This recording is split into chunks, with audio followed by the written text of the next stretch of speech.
Justement, tiens, on va embarquer avec le TGV Marseille-Paris en espérant ne pas être en retard. Ah oui, les naïgues, parce que les remboursements, eux, un train de retard il y a un mois, la grève des contrôleurs SNCF avait largement perturbé les fêtes de fin d'année, et en particulier le week-end de Noël, avec des conséquences lourdes pour 200 000 voyageurs privés de leur train, des billets annulés que la compagnie avait promis de rembourser à 200%. Problème, le dispositif de remboursement patine. Les précisions d'Aurélien Fleureau.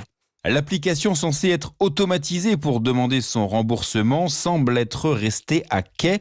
La SNCF avait pourtant promis un dispositif rapide en ligne pour effectuer sa requête et obtenir une compensation, 200% du prix du billet en bon d'achat pour de futurs trajets. Visiblement, il faut s'armer d'encore un peu de patience, comme le confirme Michel Quidor, vice-président de la FNOT, la Fédération nationale des usagers des transports. Le site n'a pas marché. Ils ont reconnu s'être plantés et on leur a fait remonter des protestations d'usagers. Donc, leur position, c'est de dire finalement, on va rembourser les gens un par un. Donc, ils vont les recontacter, c'est ce qu'ils nous ont dit.